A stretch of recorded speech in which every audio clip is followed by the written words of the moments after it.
Hi friends, hindi na muna ako magpapatawa. Seryoso to. Sa April 26 na ang last day ng SIM registration.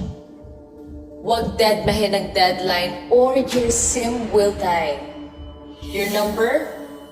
Dead. Online payments? Dead. Social media? Dead. Tandaan, lahat ng SIM kailangan i-register. Kaya agad-agad mag-SIM reg para hindi SIM dead.